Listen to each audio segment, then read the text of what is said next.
Hey there, my friends.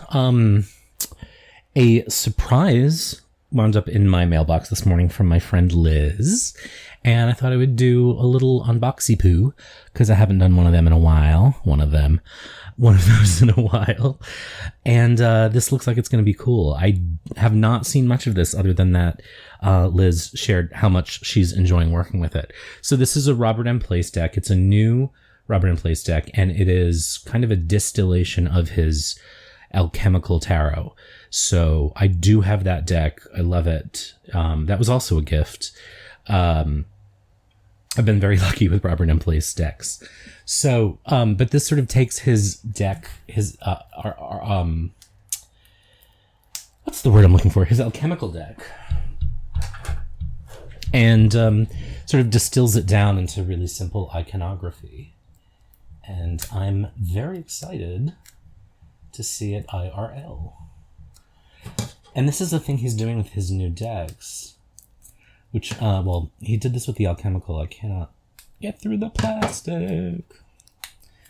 Alright, I'm gonna be off camera for a sec while I use my damn teeth. Here on World Dracula Day. Boop. So he's doing, this amazing sort of cloth insert box. And he has this for the Alchemical deck itself and this Magnum Opus. So cool packaging. And then there's a little booklet, which I'm sure will be worthwhile. I did read his tome, I call it. Although I have since given it away to share.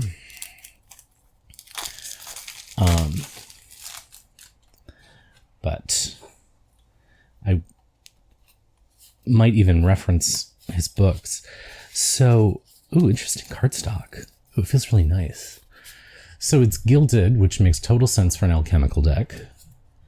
And that means we'll probably have some stickage. Yes, most definitely. But we will zoom in.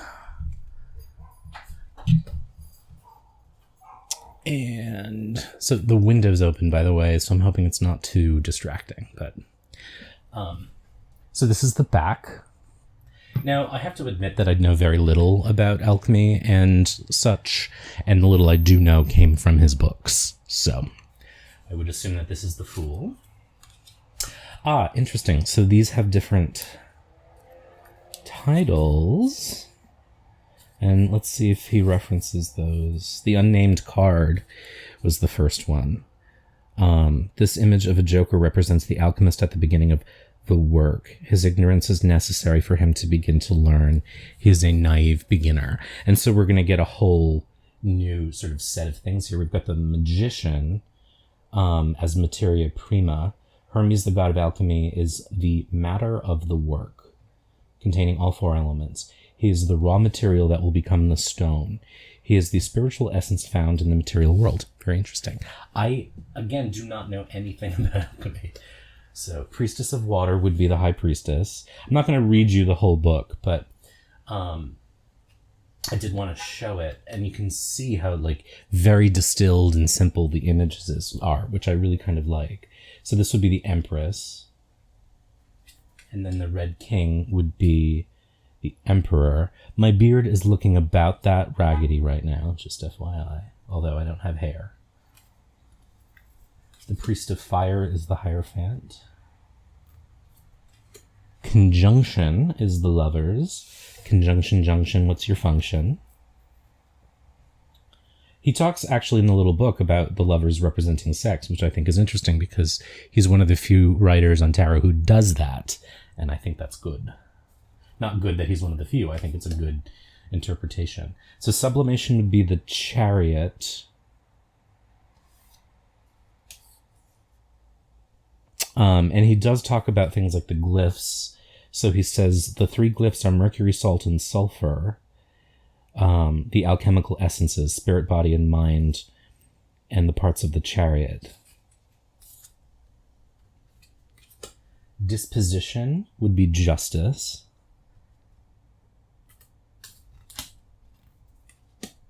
Exaltation is the Hermit.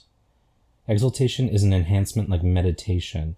The alchemist is contained in the Ouroboros, the serpent of time, representing solitude, inner guidance, and being alone. Circulation would be the Wheel of Fortune. Fermentation would be strength. The crucified serpent would be the Hanged Man. Represents the process of calcination, in which the serpent, who is Mercury, becomes a willing sacrifice.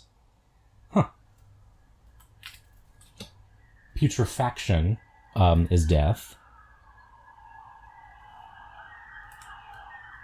As the sirens come screaming down the road. Temperance would be distillation. The devil would be coagulation. Greater dissolution is the tower. Baptism is the star. The siren of the philosophers, giving forth blood, suffering, and milk, nurturing, with the ladder of the planets above, represents putrefaction, and the peace beyond blood, red fear, and milk, white hope. This is the moon, lapis albus. The feminine moon represents the white stone that will become the philosopher's stone when it is reddened. So there's a whole sort of alchemical mythology that he works through in a lot of his texts, and I do think it's worth, if you are going to get this deck, I think it's worth knowing his work a bit. Greater conjunction is the sun. The joining of the yellow sun and the white moon brings us into Citronitis, the third yellow stage of the opus. Resurrection would be judgment. And then lapis philosophorum, the world. This is the philosopher's stone. And so then we get into the pips. And I actually have no idea what the pips in this deck look like. There's the Ace of Coins, the Two of Coins. Oh, these are really interesting. And they have... So the Ace of Coins is called the Rabbit. The hole in the coin is the unseen anima mundi, and the petals point to the four directions and the four elements. The Two of Coins is fixation of the volatile. The lion is fixed and the eagle is volatile. The lion swallows the eagle. And he has keywords: polarization, something that is stuck or blocked. This is really fascinating. The Three of Coins, the artist.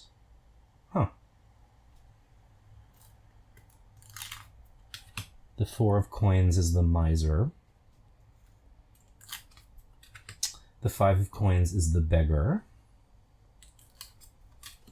The Six of Coins is the giving hand. So this is a very kind of distilled connection to Rider-Waite-Smith, or traditional Rider-Waite-Smith imagery. The Ace of Coins is the ascent. The coins are labeled as the 7 metals that transform from lead at the bottom through iron, tin, copper, mercury, and silver to gold at the top. He's a smart man, that Robert M. Place. The Eight of Coins is stamping a coin. The 9 is the money tree. The 10 of Coins is the materialist.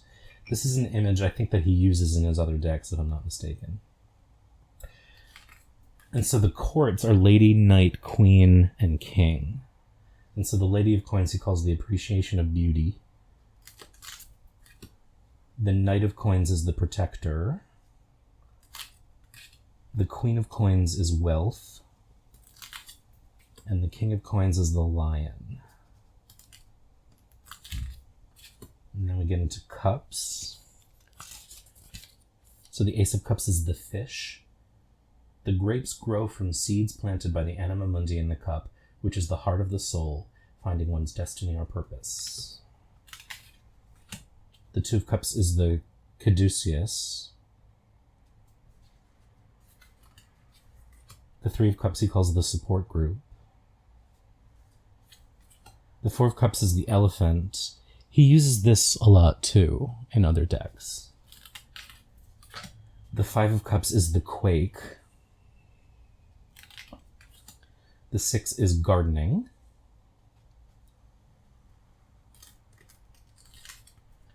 Seven of Cups he calls choice. 8 of Cups is the fountain. Oh, no, I'm sorry. 8 of Cups is embellishment. The 9 of Cups is the goat. A sure-footed goat leaps over a stack of cups. Experience, confidence, perspective. I love goats. And the 10 of Cups is the fountain. The Lady of Cups he calls intuition. The Knight of Cups, questing. The Queen of Cups, mystery. The King of Cups, the whale, master of intuition, self-fulfillment, finding answers within. And next we have swords. The Ace of Swords is the bird. 2 of Swords he calls the duel. The Owl of Wisdom hovers between crossed swords. I love owls as well. The 3 of Swords, the pierced heart. Pretty Rider-Waite-Smithy. The 4 of Swords is the sage. 5 is the anvil. 6 is sailing. 7 is the fox.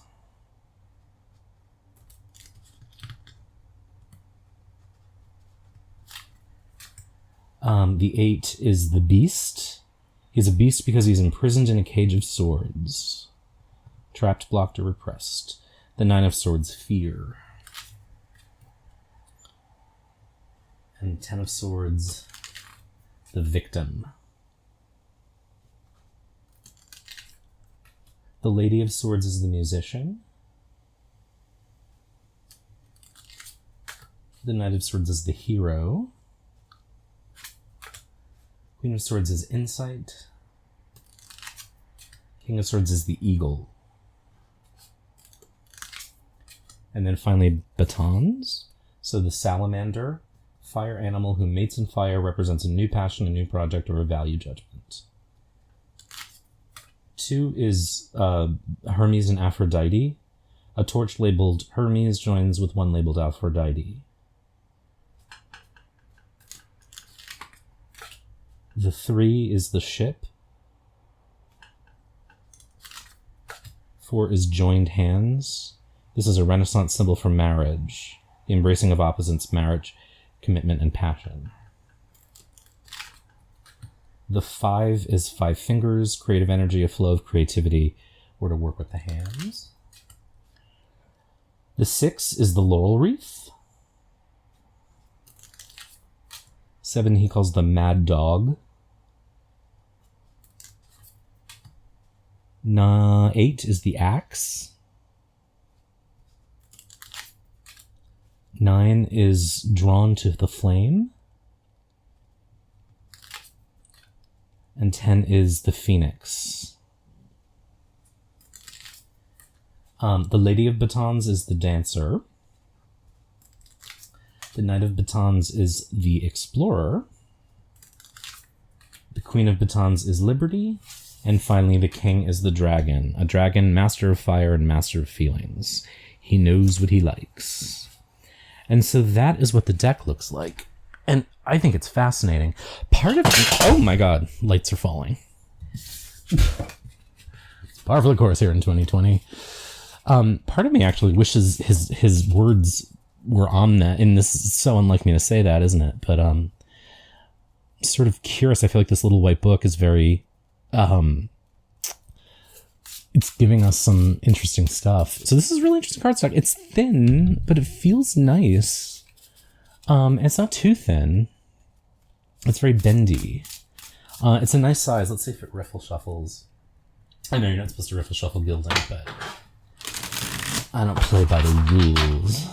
Yeah, riffle shuffles nicely. So I really like the simplicity of this. There's something very sort of I'm reaching for the word stark, but that's not the one I want. It's very just to the point, I guess. Stark feels negative, and I don't mean that, but it does sort of have a stark thing. And I mean, that seems to be kind of the point, which is to like get right to the meat of things. Ew.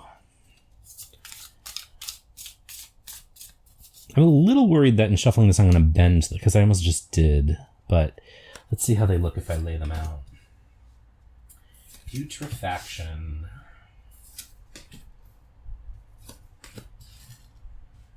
I love a limited color palette sometimes. I think it can be very, especially for like a large spread, which you know I'm all about. It can be very, very easy to see. And that I like. I like when I can look at a spread and immediately see what I'm looking at. So how cool is that? I really like this. So how interesting. Robert M. Place is such a smart, fascinating human, and has written one of my favorite books on tarot and has made several decks that I am in awe of. And I just think he's such a smart, talented person. And I'm very grateful for this gift. Thank you, Liz. And yeah, I'm happy to share it with you. I think this is super cool. I'm really looking forward to exploring this and seeing how it reads. I'm just sort of looking at the spread here right now and saying what I would see, but I kind of want to sort of look at his keywords too. There's something interesting about that. You know how I feel about keywords, but this is really fascinating. It's a fascinating deck, unlike any other that you've seen before. And so bravo and thank you. And I hope you're well, and we'll talk soon.